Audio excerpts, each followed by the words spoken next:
Sejam bem-vindos ao Fatos em Foco, o nosso programa que vai retratar fatos importantes do nosso país, do nosso estado e do nosso município de Teresópolis.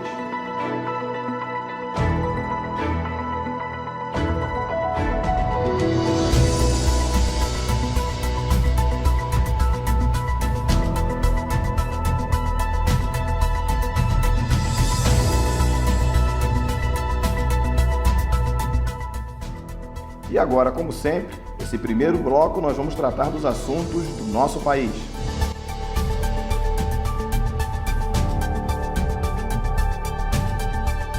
Essa semana nós observamos no nosso país um clima muito tenso. No outro programa eu tratei a respeito das manifestações e você observou que existiram até momentos de violência. Nós pudemos assistir isso das nossas casas, momentos de violência, de brigas corporais e situações que nos deixaram muito preocupados. Essa semana não tem sido diferente. Nós vamos passar agora um vídeo que eu gravei e coloquei nas minhas redes sociais no momento em que eu estou pedalando por Teresópolis e observo esse clima tenso, muito em decorrência da situação em que as pessoas estão vivendo de insegurança e instabilidade. Assista agora. Eu dei uma paradinha aqui na subida da BR, saí sentido Prata aqui, em direção ao Soberbo.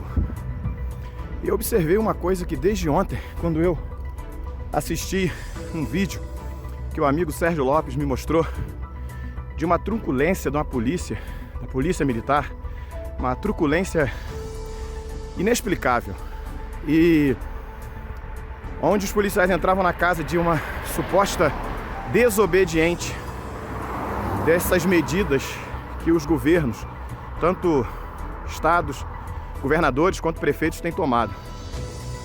Foi uma coisa assim absurda. Mesmo que a pessoa tenha supostamente, ou mesmo que ela tenha desobedecido, não justificava a truculência que eu vi.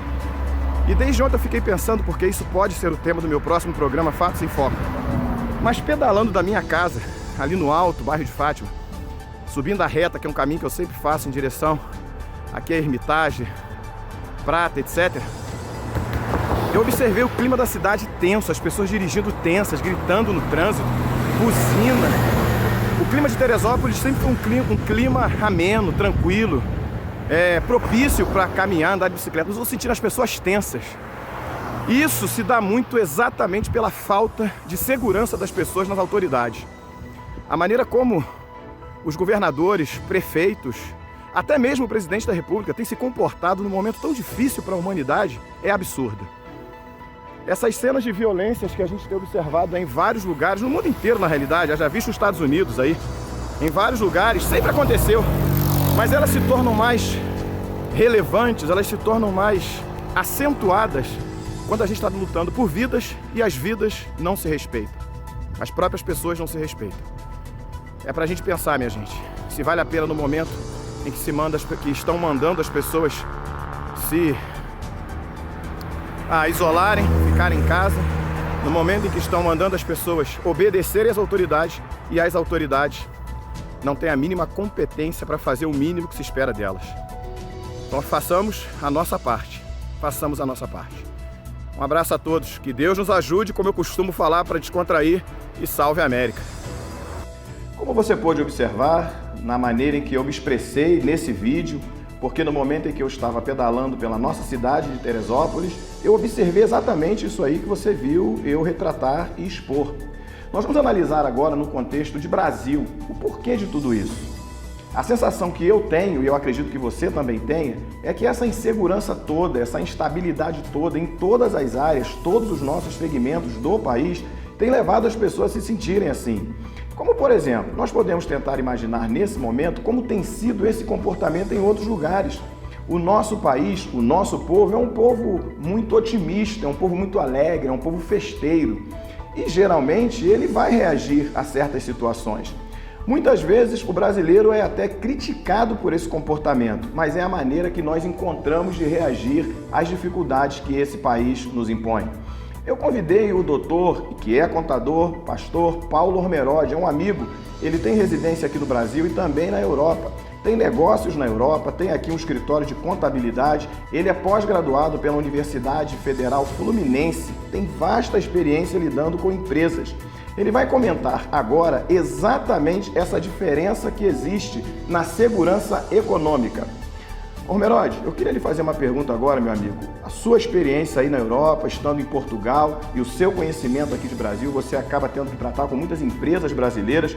Faça uma análise desse comportamento, não só do europeu e do brasileiro, mas sobretudo da questão econômica. Essa segurança que os governos europeus fazem com que o cidadão europeu sinta, isso não muda muito a situação? Não traz uma situação de mais tranquilidade que evita essas confusões que nós estamos vendo aqui? Você pode fazer uma comparação para a gente? Bem, com a chegada desta pandemia, nós estamos vivendo uma crise na saúde que trouxe de carona uma crise na economia e uma crise social. Mas como eu não sou médico nem sociólogo, vou falar um pouco sobre a crise na economia, no Brasil e na Europa. Aqui no Brasil, a pandemia tem abalado o país desde março, E segundo o CAGED, que é o Cadastro Geral de Empregados e Desempregados, só nos meses de março e abril foram fechados no Brasil 1.100.000 postos de trabalho com carteira assinada. Foi a maior destruição de empregos formais desde 1992. Então, para enfrentar esse estado de calamidade pública, que se abateu sobre o país, em especial as famílias brasileiras, o governo editou a medida provisória 936, lá em 1º de abril deste ano.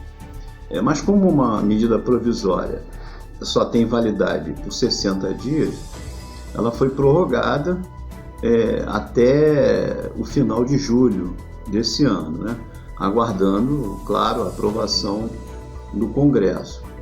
E quais foram as principais medidas estabelecidas por essa medida provisória 936 de socorro, não só aos empresários como aos empregados, Essa MP permite a redução proporcional do trabalho e do salário por até 3 meses, em 25%, 50% ou 70%. E como compensação prevê o pagamento pelo governo de um benefício emergencial para complementar a renda dos empregados que tiverem redução salarial. Além disso, o texto permite a suspensão temporária dos contratos de trabalho por até 2 meses, 60 dias. Claro, com a garantia de que o empregado não vai ser demitido, nesse período, no igual período posterior à suspensão do contrato de trabalho ou da redução de salário. Mas cabe lembrar que o valor do auxílio a ser pago, para complementar esse corte na jornada ou a suspensão do contrato, tem por base o seguro-desemprego, que tem hoje um teto máximo de R$ 1.813. E aí nós vemos que, por exemplo, um empregador suspendeu a jornada de trabalho do seu empregado, que ganha R$ 3.000, em 50%, a empresa vai pagar R$ 1.500 e o governo vai complementar o restante, mas sempre com base no seguro-desemprego. No caso da suspensão do contrato de trabalho, o empregador pagará 0 de salário e o governo é quem pagará o seu salário por 2 meses. Na Europa, a pandemia já está mais controlada. Nos 27 Estados-membros que compõem a União Europeia, muitos já estão em processo de abertura de suas economias. E por aqui também, em Portugal, existe já um dispositivo semelhante para ajudar as empresas a manterem os empregos ativos e chamados de layoff. O layoff aqui na Europa consiste na redução ou suspensão temporária dos períodos normais de trabalho efetuada por iniciativa das empresas durante um período máximo de 6 meses, É um período mais extenso. Assim como no Brasil, o governo europeu é quem paga o salário do empregado com o contrato suspenso ou ele paga a diferença de salário para aqueles que tiveram uma redução de jornada. Então os governos estão tentando amenizar o impacto econômico, né, e financeiro na vida das famílias, além da ajuda às empresas através de financiamentos com juros subsidiados, que aqui é praticamente zero ou 0, alguma coisa, né? Mas hoje a frase mais comum, né, que nós temos ouvido por parte dos economistas, né, é que 2020 é um ano perdido. Eu digo que depende do ponto de vista, né? Temos que ver as dificuldades com os olhos da oportunidade. E a oportunidade de mudança sempre para melhor, né? E que Deus nos abençoe. Meródio, muito obrigado pelas suas colocações. Inclusive, até eu acredito que muitos empresários precisariam assistir o teu depoimento. Foram informações importantes de conhecimento, coisas que nós que temos empresa precisamos. E também uma análise da Europa nos ajuda muito a saber como se comportar nesse momento. Não há a menor dúvida de que o país sofre com as consequências de desmandos. Eu retratei nos últimos programas, primeiros programas e os últimos, nós mostramos aqui a guerra que existe entre os poderes. Se o poder executivo, o poder legislativo e o poder judiciário não trazem essa segurança que nós precisamos, essa harmonia entre eles, para que o cidadão possa se sentir seguro, como nós vamos ter essa tranquilidade para trabalhar, para sair de casa? Se nós não sabemos o que fecha, o que abre, se tem transporte, se não tem. Mas a questão emocional envolve muito em tudo isso. Então eu vou convidar agora também uma amiga, a doutora Eni Peniche, é psicóloga, tem vasta experiência também na Europa, residência em Portugal e também aqui no Brasil. A experiência dela lidando com empresários, lidando com pessoas, como mentora também de pessoas, ela vai nos ajudar agora comparando duas questões importantes. A primeira, essa questão toda das reações emocionais, essa inconstância que os poderes nos mostram, essa reação que as pessoas estão tendo, essa tensão que nós estamos sentindo, esse clima de tensão pelo país todo. Como isso? Por que isso tem acontecido? E uma outra questão importante também, ela fará uma análise aqui de comportamento, como é o comportamento do europeu e como é o comportamento do brasileiro diante da pandemia e das suas consequências. Doutora Eni Peniche, seja muito bem-vinda ao nosso programa. Você vai nos ajudar agora com essas questões que eu acabei de pontuar aqui, comparando os comportamentos do europeu e do brasileiro diante da pandemia e das suas consequências. Olá, é um prazer estar participando desse programa. Obrigada pelo convite e fazer uma análise. Eu vou fazer como cidadã e como psicóloga, tá? Porque se falarmos na violência do Brasil, na verdade isso não é novidade, porque antes mesmo da pandemia, o Brasil já vivia um processo interno, né? De muita violência, de muita corrupção. Então vamos fazer assim, vou fazer uma analogia. Imagine assim, o corpo de uma pessoa, se ela está com um sistema imunológico ruim, frágil, aí se ela pega um vírus ou uma bactéria, o que vai acontecer? A manifestação vai ser muito rápida porque ela não tem estrutura biofísica para suportar.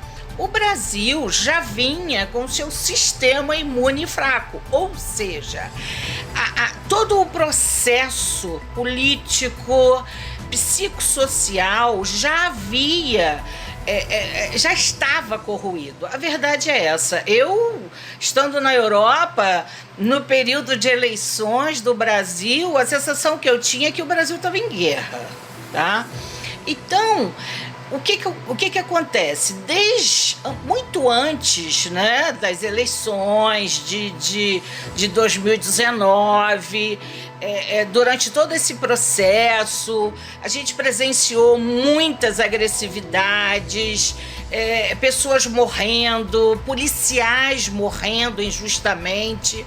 Então percebe que é uma pessoa que já estava com estresse muito alto e que vem uma crise aguda e pega essa pessoa desprevenida logo. E, consequentemente, o que aquela pessoa teme, ela acaba não atraindo em si, mas pelo medo e pelo estresse, o que acontece?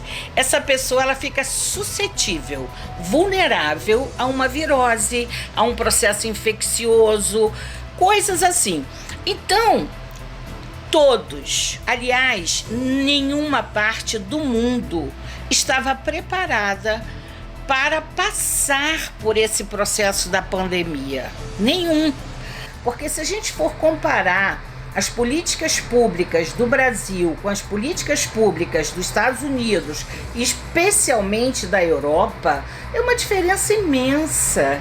Por exemplo, o Brasil já estava em guerra quando o coronavírus chegou aqui.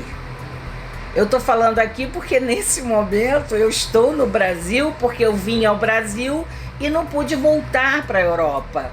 Eu vim resolver uns problemas aqui e precisei cancelar a minha volta, meu retorno para a Europa. Então, e eu fico pensando assim, eu fico até surpresa de como o Brasil está conseguindo superar.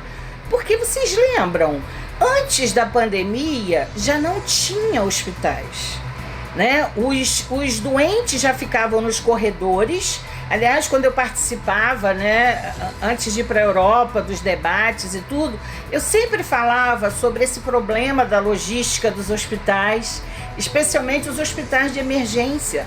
Então, o brasileiro, antes do coronavírus, ele já vivia numa total insegurança. Então, uma pessoa quando vive sob estresse da violência, o assalto, das drogas, de não poder sair na rua e ser assaltado durante o dia. Isso aconteceu com a minha filha, foi assaltada durante o dia no centro do Rio de Janeiro. Então, aí imagina, o país já está nessa situação vulnerável. Chega um vírus completamente desconhecido, onde não se tem um protocolo de tratamento. A comunidade científica fica a mil, imagina, fica a mil para resolver o problema. Aliás, eu tenho uma admiração imensa pelos profissionais de saúde, os enfermeiros, os médicos, a ciência em si. Eu sou amante da ciência, não é? Eu sou uma eterna estudante. Então, o que acontece? As pessoas que estão mais próximos de tudo isso, por quê? A própria logística, o pessoal do hospital, eles já viviam em estresse. Eu me lembro quando eu saí do Brasil, já tinha uma crise instalada, nos hospitais, já tinha uma crise instalada nas universidades, ou seja, as políticas públicas já estavam completamente falidas. E fizemos uma transição de ideologia política, uma transição de poder. E parece que isso virou uma guerra civil, né?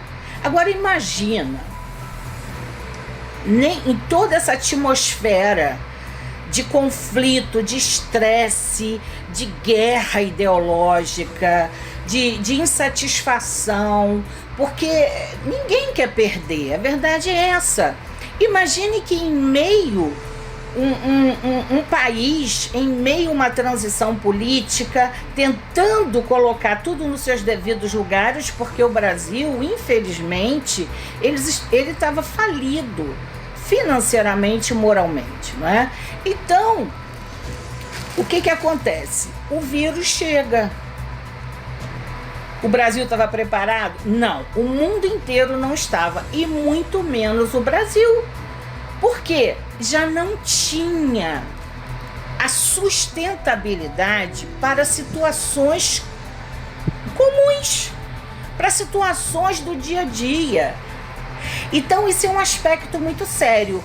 A Europa, ela foi muito castigada com a pandemia, mas ela se uniu, né? Não tinha toda essa guerra política, não tinha toda essa... O cidadão é respeitado. Então, quando o cidadão é respeitado, o consumidor é respeitado, o nível de estresse é muito menor.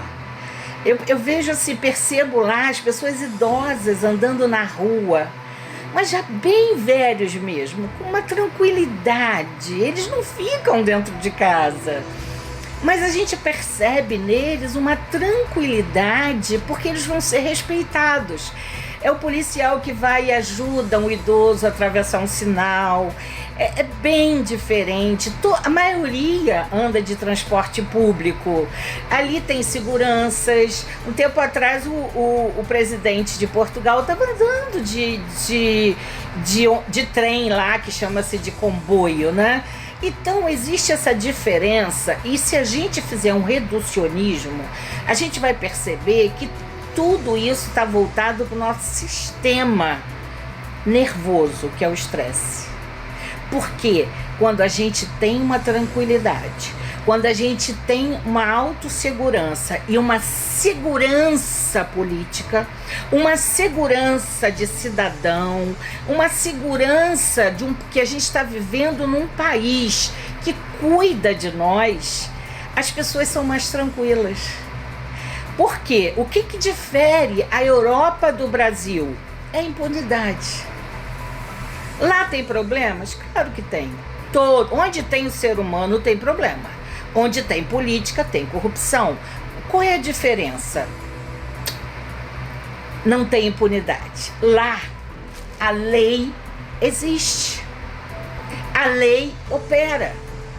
A lei é respeitada. A gente coloca o pé na rua, o carro para. Então, eu estava vendo esses dias aqui, uma pessoa ia atravessar a rua, o carro acelerou. Ele não continuou na sua marcha normal, ele acelerou. Isso é muito sério. Então, o grande problema é que a gente precisa trabalhar mais o coração. É preciso trabalhar as políticas públicas do Brasil, porque o brasileiro é um povo lindo, é um povo querido. Onde chega, a nossa alegria contagia, mas é um povo tão sofrido. E eu digo para vocês, essa pandemia veio e ela não distingue raça, credo, poder aquisitivo, ela não distingue nada. Ela veio e não sei até quando. E exatamente por não termos previsão é que traz uma angústia maior ainda. E aí aqui no Brasil, enquanto na Europa já está controlado, nos Estados Unidos os casos acontecem, mas está controlado. No Brasil existe uma disputa até hoje. Agora a Polícia Federal está precisando entrar em campo para apurar o que é que fizeram com o nosso dinheiro que foi distribuído para os estados e que o governo federal não pôde gerir por impedimento judicial. Então é tudo muito complicado. Parece realmente a Torre de Babel. A sensação é de que a gente está num país com vários paisezinhos dentro. Então eu quero dizer para vocês, Deus é a solução, Jesus. A paz que excede todo entendimento precisa reinar em nossos corações. Senão a gente não dá conta não, viu? Um beijo para vocês e é um prazer ter conversado com vocês. Obrigado, doutora. A sua reflexão, o seu comentário, sua análise perfeita. Eu tenho certeza que também nos ajuda muito a repensar também o nosso comportamento diante de tudo isso. Nós vamos convidar agora também o cantor e advogado Sérgio Lopes, que tem uma leitura espetacular do país pela experiência que tem de viagens, de relacionamento com pessoas de outros estados. O Sérgio tem uma capacidade de leitura, de interpretação dos fatos muito boa. Ele vai nos ajudar agora com um comentário a entender todo esse clima de tensão que o país está vivendo. Foi o próprio Sérgio Lopes que me fez assistir um vídeo de uma truculência que eu já passei, que eu já comentei aí no meu vídeo logo no início a respeito de uma situação lá na Bahia, onde policiais vão invadir a casa de uma pessoa que não aceitou obedecer às imposições do governo, e a polícia, por entender que ela estava cometendo uma desobediência, invadiu a casa dela. Ele vai comentar agora, nesse momento, por que desse comportamento que o país todo está vivendo, essa tensão toda que nós estamos vivendo. Sérgio Lopes, muito obrigado por mais uma vez participar deste programa. Nós vamos juntos até o final e você vai comentar agora exatamente numa leitura, numa interpretação nacional desse comportamento que nós estamos observando, desse clima tenso que nós estamos vivendo no país. A tensão política no Brasil, na verdade, já existe desde antes, né, das últimas eleições presidenciais. Havia toda uma previsibilidade nas eleições de 2018, em que se imaginava, em todo o Congresso Nacional, que o PSDB viria com uma força que superaria o PMDB, o PT perderia força, já tinha usufruído dos seus 8 anos, que parecia que realmente havia quase que um acordo tácito entre a transferência de poderes de 8 em 8 anos, e realmente surge um governo que desestabiliza todos os prognósticos, todas as previsões. Isso gerou uma tensão que mesmo antes da pandemia já era muito grave. E esse desequilíbrio entre os 3 poderes, que veio com o surgimento da pandemia, ficou mais visível. Um legislativo completamente dependente de decisões da Suprema Corte, do Poder Judiciário, sabendo que o Poder Judiciário e o Poder Executivo não tinham nenhum tipo de alinhamento, nenhum tipo de simpatia entre si, então o Legislativo tenta colocar o Judiciário a seu favor contra o Executivo, e numa decisão que foi muito acertada do Supremo Tribunal Federal, de transferir para os governadores e prefeitos o controle do isolamento social. Essa foi uma decisão acertada, porque não pode uma decisão federal abranger diferentes regiões, distintas cidades, costumes diferentes, economias diferentes. Então essa foi uma decisão acertada. Porém, essa decisão acarretou com que aqueles governadores insatisfeitos com as eleições de 2018 e contrários ao governo federal se aproveitassem dessa delegação de competência para gerenciar os seus estados da maneira como lhes aprovesse. E o que a gente vê é um Estado democrático de direito absolutamente doente. Não vemos uma democracia nesse país, nunca tivemos, na verdade, de fato, uma democracia. O que temos hoje é um mero ensaio de uma suposta democracia, porque realmente o povo não consegue mandar, né, no poder. O poder age absolutamente à margem da vontade popular, e uma das provas disso é que nenhuma população daria para o seu governador, para o seu prefeito, o poder de entrar em sua residência numa situação como essa, sem ter cometido crime, e prender um cidadão. Se todo o poder vem do povo, emana do povo e para o povo exercido, o povo jamais concordaria que, sem ser o cidadão um criminoso, pudesse ser levado da maneira como tem sido feito em alguns estados que brigam com o governo federal, da maneira como as pessoas estão sendo tratadas, como verdadeiros animais, né? Porque vejam que quem pratica um crime e se esconde em sua residência, se esconde em sua casa, tem um amparo legal de só ser resgatado de dentro de sua residência durante a luz do dia e com um mandado de prisão. A partir das 8 da noite é proibido por lei qualquer tipo de prisão em domicílio. Mas essa delegação de competência deu a alguns governadores o engano de que eles poderiam ser verdadeiros ditadores, que é o que estão fazendo em alguns estados, principalmente o que a gente tem visto no estado da Bahia e no estado de Pernambuco, de pessoas, de cidadãos serem presos, serem algemados, serem levados para uma cela, e ao mesmo tempo a gente vê o próprio Poder Judiciário, através da sua cúpula, o STF, mandando soltar aqueles que de fato cometeram crimes e estavam nos presídios. Então nós estamos vivendo uma tensão de fato por causa desse desequilíbrio entre os poderes. A Constituição é clara quando fala que deve haver harmonia entre os três poderes, e a gente está vendo que não existe essa harmonia, é uma utopia, seria o ideal constitucional, mas o legislativo vive se socorrendo do judiciário em busca de soluções que ofendam, que desestabilizem o poder executivo, que não foi aquele que foi planejado, que foi projetado pelos partidos, pelas coligações de partidos para essa legislatura de 4 anos, 2018 a 2022.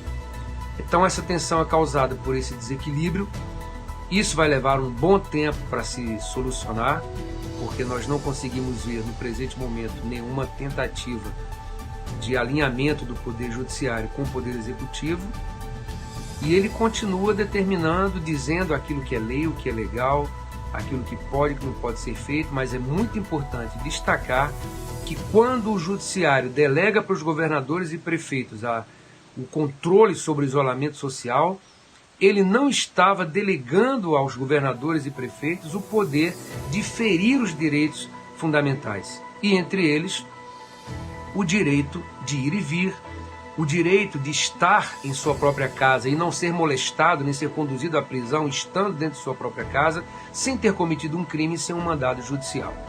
Vivemos realmente um momento tenso em que alguns governadores estão extrapolando seus poderes e alguns até suscetíveis de intervenção federal com prisão.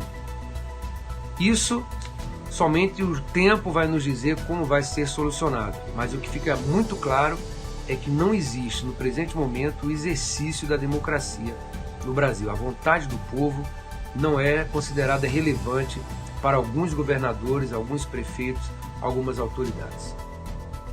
Obrigado, Sérgio. Bom, como vocês puderam observar, em todos os 3 depoimentos, todos os 3 comentários e análises que vocês acabaram de assistir, que não é fácil. A sensação que eu tenho, caminhando pela cidade do Rio de Janeiro, andando pelo estado do Rio de Janeiro, porque a função que eu exerço me permite transitar por vários municípios, e transitando por esses municípios, eu acabo tendo a exata sensação que as pessoas têm. Por quê? Você passa em determinado lugar, por exemplo, você passa na capital do Rio de Janeiro, algumas coisas abertas, outras fechadas. Você vai até São Gonçalo, por exemplo, muitas coisas abertas, outras fechadas, muitas pessoas nas ruas, outras temendo, ficando em casa. Aqui mesmo em Teresópolis, isso tem acontecido. Transitei também pela região dos Lagos, percorri pelo menos 4 cidades da região dos Lagos e pude observar a mesma situação. Nós temos sentimentos antagônicos de pessoas que acham que devem ir para a rua, que devem fazer o que tem que ser feito, não podem simplesmente ficarem dentro de casa esperando tudo isso passar, e temos pessoas que estão amedrontadas, muitas, obviamente, respeitando o momento que tem que se cuidar. Mas existem muitas pessoas que estão com medo. E esse clima de tensão aumenta quando nós percebemos que os nossos governantes continuam sem saber como lidar com tudo isso. E como nós chegamos a essa conclusão? De uma maneira muito óbvia. Nós vamos dar um break agora. Voltaremos no próximo bloco tratando do estado do Rio de Janeiro, e tanto no bloco do estado do Rio de Janeiro quanto no último bloco que trata do nosso município, você vai perceber como os nossos governadores, os governadores de todos os estados, como também aqui no nosso município há uma insegurança muito grande com relação ao futuro. Nós vamos para um break e voltamos já já.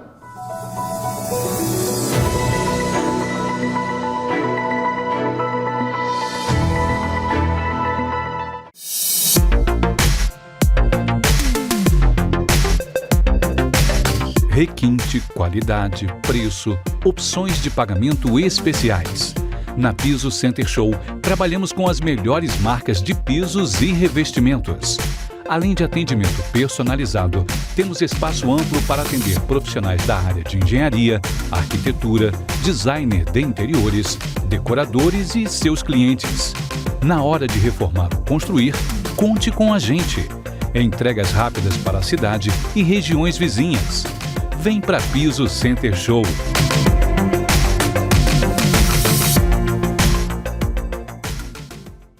Pessoal, nós brasileiros já enfrentamos e controlamos muitas epidemias ao longo da nossa história. E com o coronavírus não vai ser diferente. O negócio agora é ter calma. Fique informado para se prevenir da melhor forma possível. Se for tossir ou espirrar, nunca use as mãos para cobrir a boca e o nariz. O jeito certo é usar o braço. Contra o coronavírus, mantenha os ambientes ventilados. E lembre-se, a melhor receita para a prevenção é manter as mãos sempre limpas. Contra o coronavírus, não pode vacilar, gente. Lave bem as mãos, dedo a dedo, com sabão. Se não puder, use álcool em gel. Febre e tosse ou dificuldade para respirar são alguns dos sintomas. Não precisa sair correndo para o hospital por causa de um simples resfriado. Mas caso precise, há uma unidade básica de saúde pertinho de você. Com informação, vamos lutar contra o coronavírus. Juntos somos mais fortes.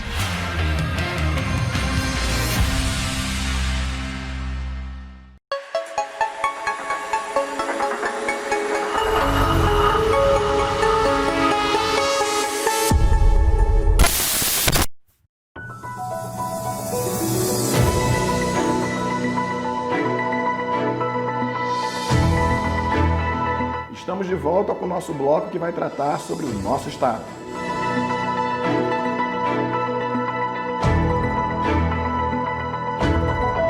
Bom, mais uma vez o assunto hoje é sobre retomada e flexibilização. Porque essa semana foi uma semana bem interessante quando nós tratamos aqui a respeito da da guerra entre os poderes.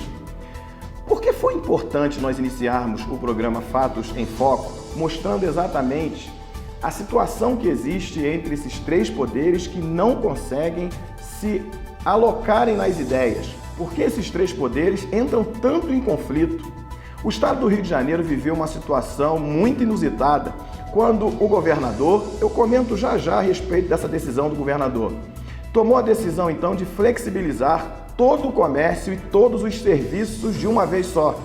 Diferente, por exemplo, da Prefeitura da cidade do Rio de Janeiro, nossa capital, e também aqui de Teresópolis, que criou uma agenda gradual para a retomada dos serviços e também do comércio, o governador decidiu de uma canetada só impor algumas medidas, é bem verdade, 50% de ocupação, distanciamento entre as pessoas, o tão decantado álcool em gel, e também ver a temperatura das pessoas antes de entrarem nos lugares. Mas por que fica fácil a gente entender o porquê o país está numa tensão muito grande? Por que fica fácil? Porque o governador toma uma decisão de flexibilizar comércio e serviços. A justiça simplesmente suspende. E nós precisamos entender o porquê isso está acontecendo e quais os reflexos que isso traz para a vida do cidadão comum. Porque num dia ele recebe a notícia por um decreto de um governador e também de um prefeito. Eu estou usando aqui basicamente o estado do Rio de Janeiro porque o nosso bloco trata dele e a capital do Rio de Janeiro porque o prefeito Marcelo Crivella também tomou algumas medidas, baixou um decreto e criou uma agenda de retomada gradual. Mas a justiça se manifestou. Então aqui você já observa a guerra entre esses dois poderes. E quando o cidadão carioca, fluminense, achou que estava pronto para ir para a rua, voltar ao comércio, voltar a prestar os seus serviços, de repente a justiça suspendeu. Eu quero primeiro ouvir uma análise aqui do pastor Luzimani. Ele é locutor, mas também é psicanalista. Tem um consultório de atendimento em várias áreas de saúde, de ciências da saúde, em Nova Iguaçu. Uma clínica com uma estrutura muito grande que atende número de pessoas expressivo. Eu queria que ele analisasse como o cidadão reage a tudo isso. Um dia acorda, vai voltar a funcionar. No outro dia, vai ter que voltar a fechar. Nós vivemos isso no dia a dia. Eu queria que ele analisasse o comportamento do cidadão, como o cidadão reage a toda esta situação que nós estamos vivendo. Pastor Luzimani, eu queria que você nos ajudasse a entender como o cidadão vai reagir a essa bagunça toda aí que os governadores e também o Poder Judiciário acaba nos obrigando a viver. Meu amigo Humberto, quero parabenizá-lo pelo programa, que tem uma virtude tremenda, que é trazer uma informação real e verdadeira. Como fica o cidadão carioca ante toda essa indefinição? Como se não bastasse a convivência com um novo vírus, Nós que vivemos no antes maravilhoso e agora aturdido Rio de Janeiro, estamos vivenciando um pandemônio, como se já não bastasse a pandemia. E diante deste cenário caótico, as autoridades parecem ter um surto de estrelismo e, aos olhos da população aturdida, ansiosa, emocionalmente castigada, financeiramente arruinada, tomam decisões incongruentes. Vejam vocês, o governador, na calada da noite, promulga a flexibilização das atividades econômicas.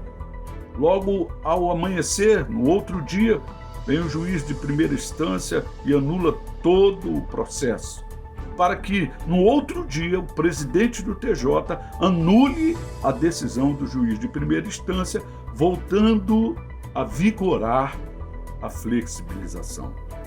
Diante de todas essas indefinições, a população vem se arrastando, vem caminhando, vem tentando recuperar o tempo perdido. Diante disso, o que nós podemos aconselhar, ou melhor, diante da perspectiva de um 2020 já abaixo da média, bem mesmo fracassado, como nós podemos nos comportar?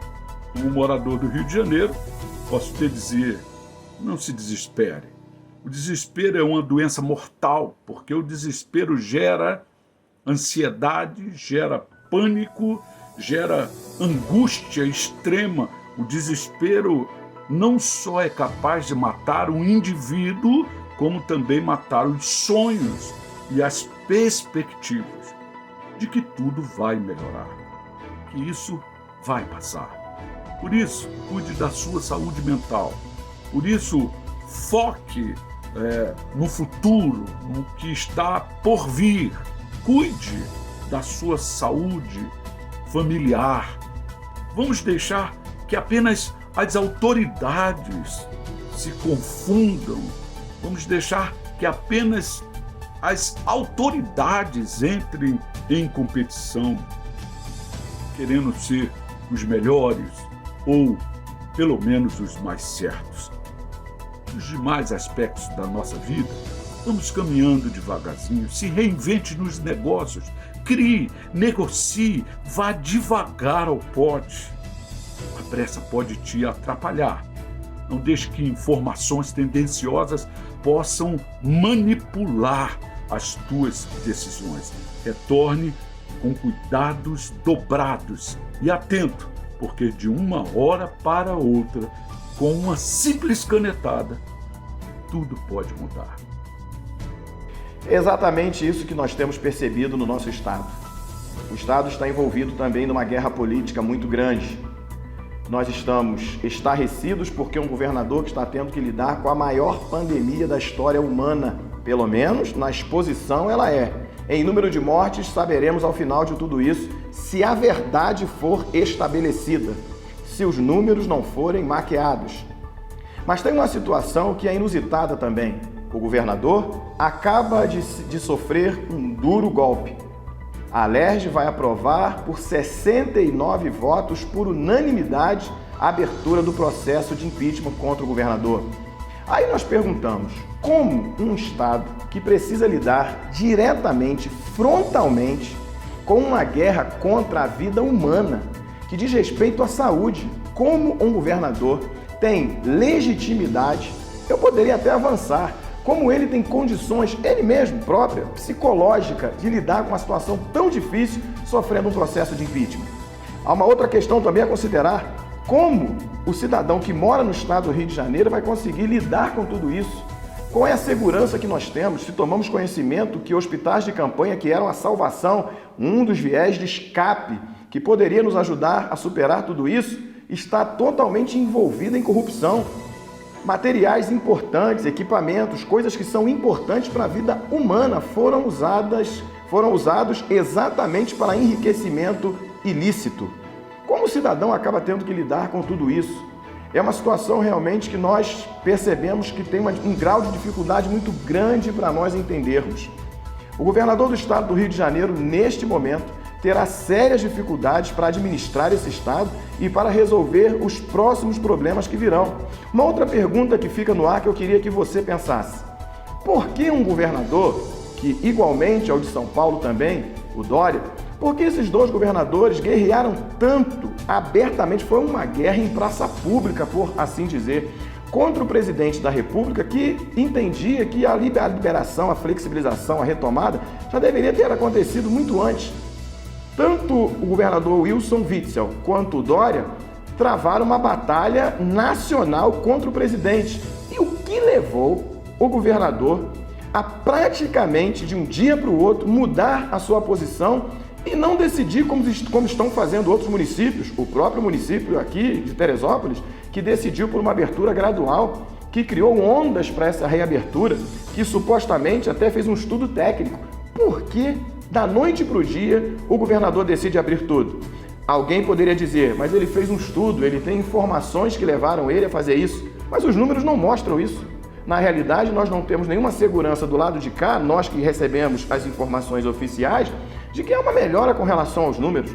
A tão decantada curva de crescimento, nós não temos a mínima noção se ela chegou ao chamado platô, quando deveria cair, se ela se estabilizou, se ela está na realidade, se ela continua crescente, nós não temos a mínima noção. Mas o governador decidiu abrir tudo, ainda que impondo algumas regras que são basilares para um momento como esse, mas decidiu abrir tudo. O que teria motivado o governador a tomar essa decisão? Eu convidei também para este bloco o Sérgio Lopes, que é advogado, tem vasta experiência nesses enfrentamentos jurídicos, para ele fazer uma análise técnica jurídica, para que os leigos, para que as pessoas possam entender como acontece essa confusão toda entre os dois poderes. Sérgio, por favor, nos explique, nos dê aí, clareie as nossas ideias do porquê isso tudo acontece. Eu acredito que são fatos muito mais do que notórios, que a economia tem sido claramente muito mais afetada do que a saúde. Nós vemos cidades falindo, economias falindo, empresas fechando. Nós vemos isso na nossa vizinhança, nós vemos isso no nosso próximo, na nossa família, pessoas que estão próximas de nós, que a gente sabe foi demitido. Mas pouquíssimas pessoas, na mesma proporção, foram alcançadas por esse vírus. O vírus existe, ele tem a sua letalidade, mas a afetação na saúde pública tem sido muito menor do que a afetação econômica das decisões que foram tomadas por alguns prefeitos e governadores. Um exemplo disso são as constantes imagens que a gente vê por aí de hospitais que foram construídos, hospitais de emergência construídos em que não existe internamento, não existe internação, mas existem médicos dormindo no piso desses lugares, fazendo plantão nesses lugares, aguardando uma quantidade de doentes que vai chegar e que nunca chega. Temos o exemplo prático do hospital feito lá do lado do Maracanã. E não precisa ser nenhum cientista político para perceber que muita verba federal foi destinada para alguns governos do estado que puderam trabalhar sem licitação e essa verba tomou destinos que ninguém conhece, que ninguém sabe. Eu sempre tive a clara certeza de que nunca existiu preocupação de governantes com vida humana. Isso é um discurso político. Eles não estão preocupados com vidas humanas. E eu repito que o único interesse dos governantes com relação aos pobres sempre foi o título de eleitor desses pobres. É claro que para obter os votos dos pobres, alguma obra tem que ser feita, alguma coisa tem que ser feita para chamar atenção, alguma coisa tem que ser feita que agrade aos pobres. Mas a preocupação com vida humana, eu deixo isso para os médicos. Os políticos não sabem o que é isso. Nós vemos muita gente sem saneamento básico, muita gente vivendo na miséria e eles sabem que isso acontece. Alguma coisa pode ser feita e não é feita. Então existem muitos cenários nesse país que poderiam ser alcançados pela misericórdia de governantes que realmente estivessem preocupados com a vida dos pobres. E não são. Em tempos de paz, antes da pandemia, nunca se preocuparam. por que iriam se preocupar agora? Então o que a gente vê é que essas decisões que foram tomadas não foram decisões tomadas preocupadas com a salvaguarda da vida dos pobres, não. Tanto não foram tomadas com esse princípio que agora misteriosamente se resolve abrir o que antes estava fechado. E nessa proporção como foi feito. Ora, se houvesse a preocupação com a pandemia e com a contaminação da população, como que ele tomaria uma decisão tão brusca de repente, repentinamente abrir as ruas, abrir o comércio para que as pessoas ocupem as ruas e transitem como nós vimos transitar, praticamente se esbarrando umas das outras? Quando o motivo do fechamento foi o argumento da preservação de vidas. Acredito que as redes sociais têm nos mostrado muito mais do que algumas redes de televisão que estão preocupadas em manter sob seu domínio o poder sobre a notícia, o monopólio da notícia, e monopolizando a notícia, conseguir monopolizar as massas. O que a gente está vendo é o confrontamento de fatos produzindo seus efeitos. Ou seja, o que o isolamento social provocou foi uma queda brusca na economia, um quebra-quebra de empresas, um desemprego altíssimo.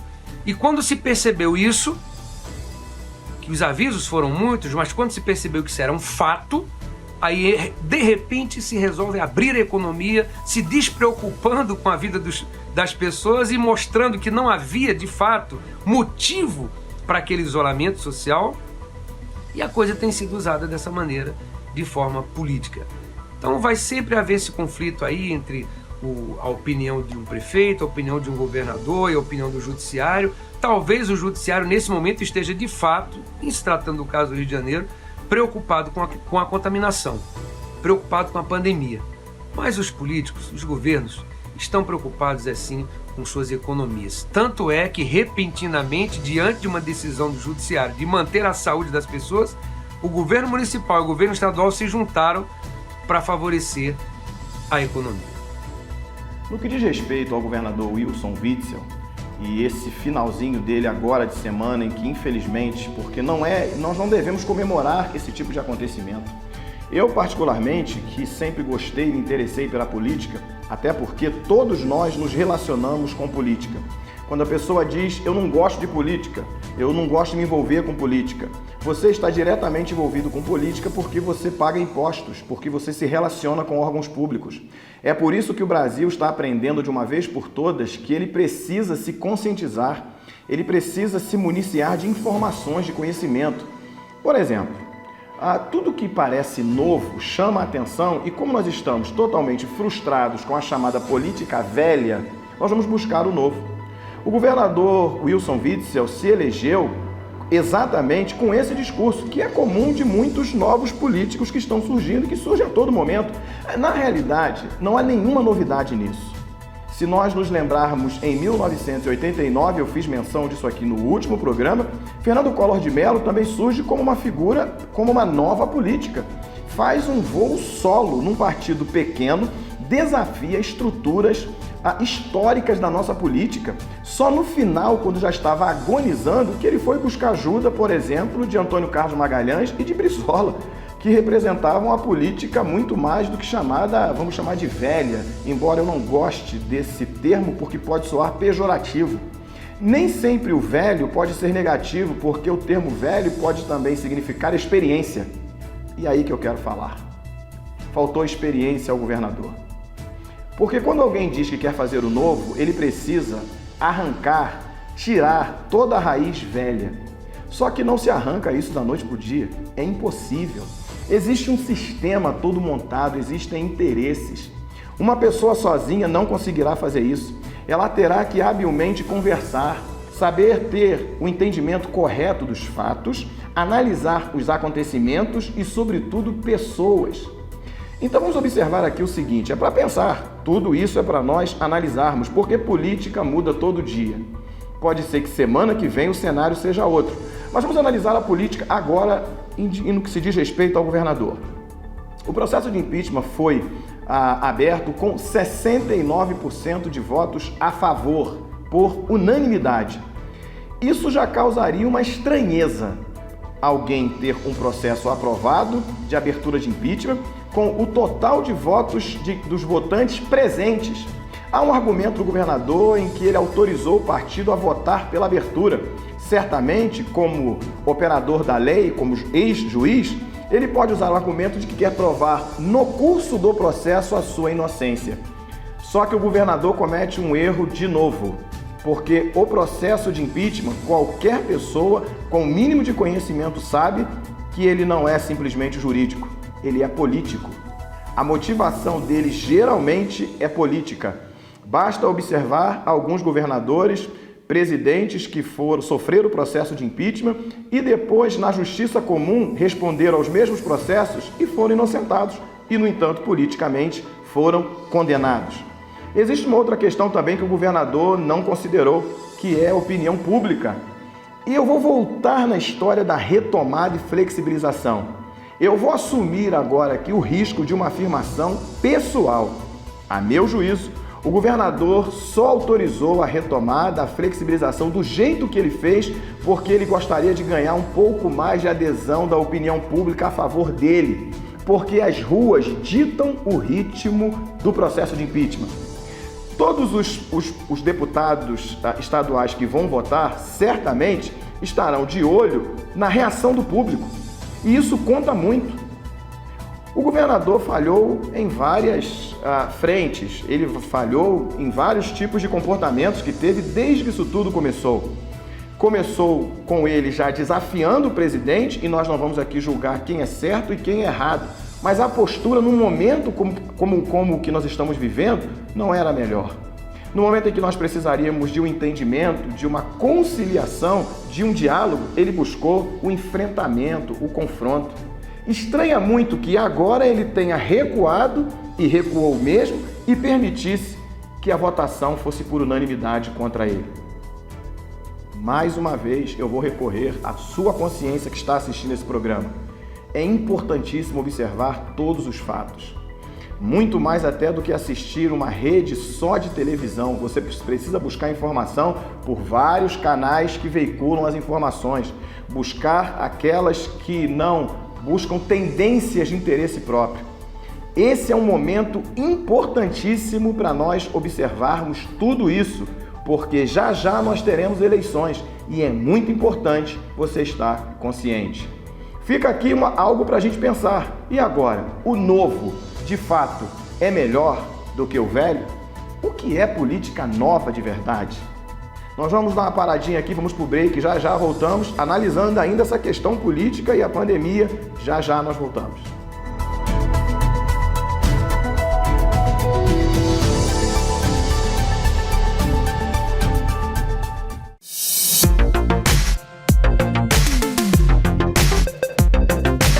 Requinte, qualidade, preço, opções de pagamento especiais.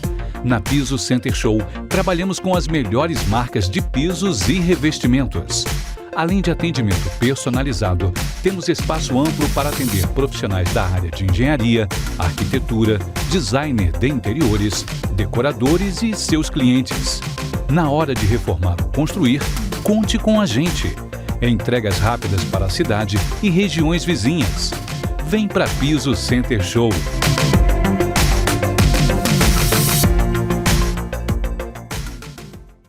Pessoal, nós brasileiros já enfrentamos e controlamos muitas epidemias ao longo da nossa história. E com o coronavírus, não vai ser diferente. O negócio agora é ter calma. Fique informado para se prevenir da melhor forma possível. Se for tossir ou espirrar, nunca use as mãos para cobrir a boca e o nariz. O jeito certo é usar o braço. Contra o coronavírus, mantenha os ambientes ventilados. E lembre-se, a melhor receita para a prevenção é manter as mãos sempre limpas. Contra o coronavírus, não pode vacilar, gente. Lave bem as mãos, dedo a dedo, com sabão. Se não puder, use álcool em gel. Febre e tosse ou dificuldade para respirar são alguns dos sintomas. Não precisa sair correndo para o hospital por causa de um simples resfriado. Mas caso precise, há uma unidade básica de saúde pertinho de você. Com informação, vamos lutar contra o coronavírus. Juntos somos mais fortes.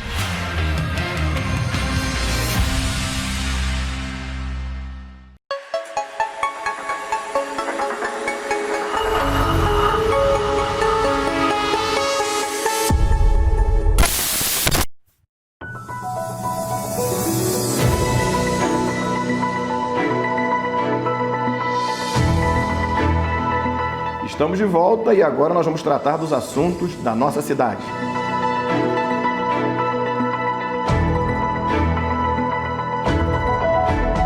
Não poderia ser diferente. Teresópolis também discute a retomada e a flexibilização. Muitos teresopolitanos acordaram no sábado com uma notícia, que o prefeito, em suas reuniões, preparava uma retomada e flexibilização do comércio e dos serviços. E diante disso houve uma inquietação nas pessoas, porque havia toda uma programação feita em pelo menos, inicialmente, 4 ondas, gradualmente, para nós voltarmos às nossas atividades. O prefeito ainda que tenha mantido a espinha dorsal desse planejamento, mas algumas coisas foram alteradas. O que nos chamou a atenção é que a decisão do prefeito veio exatamente junta com a decisão do governador. E nós precisaremos aqui agora com bastante consciência e não simplesmente por uma questão política, mas com consciência de análise dos fatos, pensarmos a respeito de tudo isso. Como essa decisão pode interferir diretamente na vida do cidadão que mora em Teresópolis e como nós chegamos também a essa situação. Nós faremos uma análise agora muito própria da nossa região, do nosso município, mas também vamos abordar e tentar entender a política municipal, porque é muito importante nesse momento. Eu tenho uma percepção de que nós estamos voltando aos poucos à vida normal. Embora às vezes tenhamos notícias que venham tentar nos desanimar, mostrando que o vírus ainda assusta muito e por um tempo vai assustar, mas a sensação que eu tenho é que não há mais espaço simplesmente para o medo, para a paralisação total. Nós já começamos a vislumbrar um caminho de retomada, de volta à vida. Por algum tempo as pessoas estarão com medo. Agora a pergunta que eu faço é a seguinte: esse medo é só do vírus? É só da contaminação? Ou esse medo, na realidade, ele já ultrapassou a questão da saúde? Esse medo já avançou por outros caminhos e vertentes que as pessoas têm enfrentado. Nós vamos analisar agora, nesse momento, exatamente a questão até também das decisões. Por exemplo, a decisão do prefeito. A motivação da decisão foi estritamente com relação à saúde? É lógico, tem alguma coisa a ver com a economia e também pode ter política. Mas a minha grande pergunta agora, a pergunta que não quer calar, é a seguinte: o que motivou? Foi estritamente a saúde, mas também para defender interesses da economia?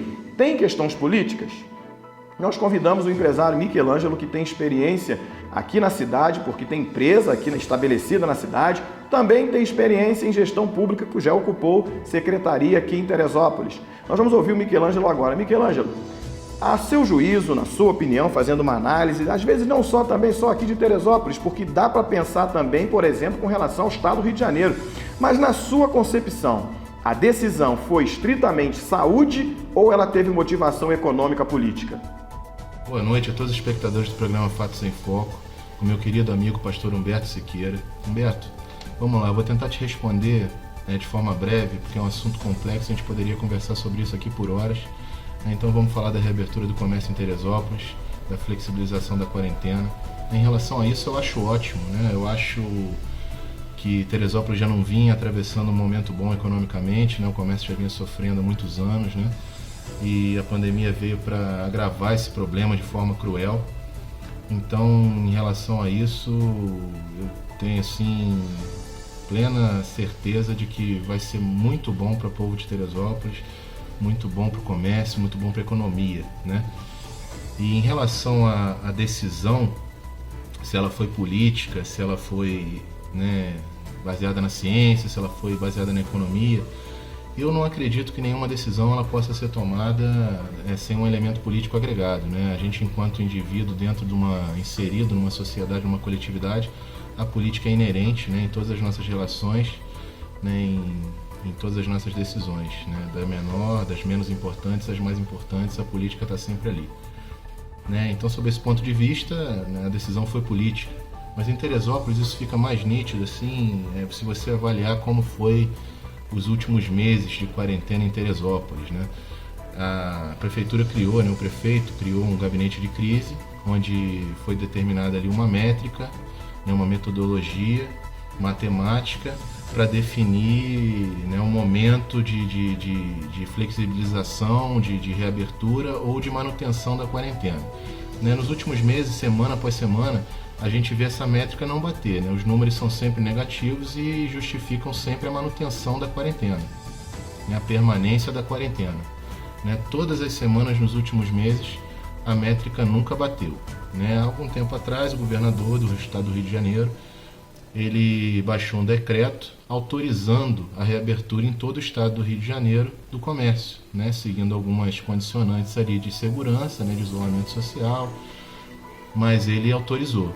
Né? No dia seguinte, coincidentemente, né, dentro do gabinete de crise da prefeitura, houve ali um malabarismo matemático e a métrica finalmente bateu. Né? Um dia depois, no dia seguinte, a métrica da prefeitura de Teresópolis bateu e a gente pode reabrir o comércio. Né? O prefeito baixou um decreto, né, autorizando a reabertura do comércio com as mesmas condicionantes do governo do estado, né, de segurança. Né? Então, o que parece é que a decisão foi claramente política. Né? Você vê que houve o que parece é que o prefeito estava aguardando alguém para dividir a responsabilidade com ele. Né? O governador foi essa pessoa. Né? O governador baixou o decreto, autorizou e aí sim ele se sentiu confortável para reabrir o comércio em Teresópolis. Então, na minha opinião, sim, a decisão foi política. Né? Não há coincidência nisso, né? Fica claro que não há coincidência. Né? A métrica bateu justamente no dia seguinte ao decreto do governo do estado. Né? Se você levar em consideração que a gente está num ano eleitoral, né? No ano de eleição majoritária para prefeito e para vereadores, né, que a grande maioria da população teresopolitana, ela hoje é a favor da flexibilização da quarentena e da reabertura do comércio e da economia, né, você vê que a decisão ela foi política, né, pensando nisso também, com certeza. Então, meu amigo, é isso, né, estou à tua disposição, né, foi um prazer conversar com vocês aqui, estar no programa, e sempre que precisar é só chamar. Um abraço e boa noite. Michelangelo, muito obrigado pela sua participação. É importante nós termos esse entendimento por vários âmbitos, analisando aqui a nossa cidade. Eu convidei também o Dr. Sérgio Lopes, que é nosso convidado especial aqui do programa, é um comentarista quase que já fixo do programa, e eu tenho muito prazer nisso, para ele fazer uma análise agora, para nós fecharmos o nosso programa hoje fazendo a seguinte análise. Quem que sai fortalecido nessa história toda? Os governadores? Eu vou melhorar. O presidente, os governadores e os prefeitos, que são chamados de situação, ou a oposição, que obviamente vai se aproveitar das decisões erradas para combater, para confrontar e para ganhar também algum valor político nisso tudo. Quem é que sai fortalecido dessa história toda? Fazendo uma análise do nosso município até o país. Na sua opinião, Sérgio, quem sai fortalecido dessa história toda? Veja, é um ato legítimo, necessário, inteligente, o alinhamento do gestor municipal com o governador do seu estado. Esse alinhamento foi buscado e no início do ano houve uma reunião entre o prefeito, o governador, e parecia que tudo ia caminhar muito bem. O próprio estado do Rio de Janeiro estava acreditando muito da gestão estadual do governador, mas surge a pandemia. E com essa pandemia veio algumas surpresas, né? E entre essas surpresas, a má gestão por parte do governo do estado dos recursos federais que foram enviados para o controle da pandemia. E o gerenciamento desses recursos foi feito de forma tão grave que isso está gerando a abertura do inquérito que possivelmente conduzirá a uma votação de impeachment do governador do estado. Nesse momento, o alinhamento da prefeitura municipal com o governo do estado acabou se tornando nociva para a cidade. E nesse momento, observando esse panorama, essa adesão do governo municipal com o governo estadual na nossa cidade, quem sai fortalecida nesse momento é a oposição. Bom, esse programa começou mostrando a você o clima tenso que o Brasil todo vive. Muito mais do que isso, nós fomos por uma abordagem política, obviamente tratando da economia e com certeza da saúde. Mas tem uma questão que eu sei que você que assistiu o programa até agora ficou pensando. A última pergunta que eu fiz ao Sérgio Lopes, quem saiu ganhando com tudo isso? Certamente você pensou, mas Humberto, o mais importante aqui não é quem ganha, quem perde, é a defesa da vida. Mas a defesa da vida está diretamente ligada às decisões que esses homens tomam, porque algumas decisões são importantíssimas para evitar o número de contágios. Eu não vou nem dizer morte, mas para evitar o número de contágios. Como também uma decisão tomada de maneira errada pode aumentar o número. Nós sabemos disso. Se não, perceba, olha como as coisas são instáveis. Olha a dificuldade que você e eu temos para ter alguma segurança.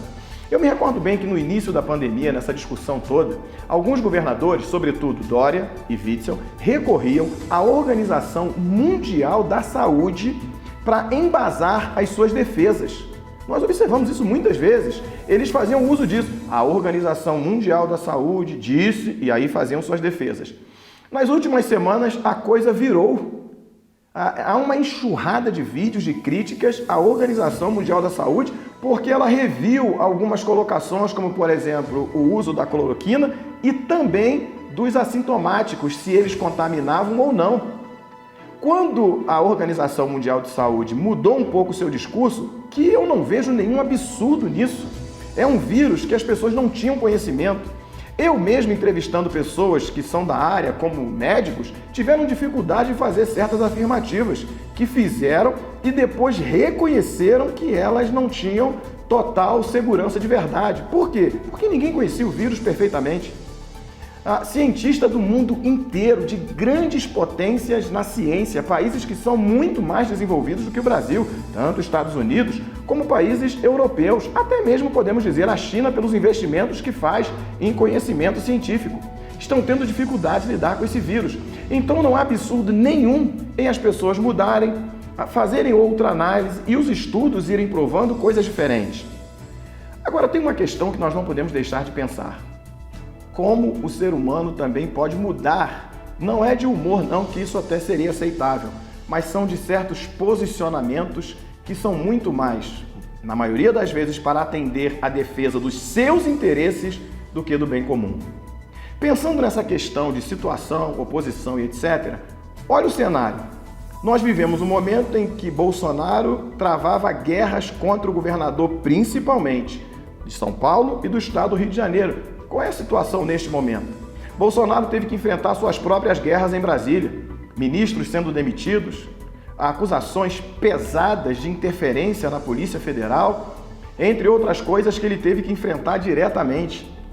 Fazendo isso, ele se isolou na discussão de Brasília e quem começou a se perder? Exatamente os governadores. Porque começaram a precisar mudar as suas posições, as suas decisões que tinham tomado antes. E nesse momento, claramente, como a coisa já vai perdendo um pouco do ímpeto com relação ao vírus e agora o que vai começar a ter consequência são as questões econômicas. E aí nós percebemos que alguns estão saindo prejudicados e outros estão se fortalecendo. O que nós podemos tirar de tudo isso é que quando diz respeito a algo tão importante que está acima da política, e eu, quando falo política, não tenho nenhuma dificuldade, porque eu entendo perfeitamente o valor da política. Todos nós fazemos política. Nós precisamos acabar com esse comportamento de simplesmente tornarmos a política algo pejorativo. A política do relacionamento, a política da gestão pública, da administração pública, a política do bem comum, essa é importantíssima. O que nós temos que rechaçar e repelir é a política da corrupção, da negociata, do interesse próprio. É essa que nós não devemos absorver e também não devemos compartilhar. Agora, fica tudo muito claro nesse momento, porque você teve oportunidade de, desde março, vamos colocar março, da metade de março até hoje, faça uma análise dos comportamentos, das decisões, das defesas que eram feitas e perceba se as pessoas tinham coerência naquilo que elas falavam e defendiam. É o teu momento de refletir, de pensar e não permitir nunca mais ser enganado.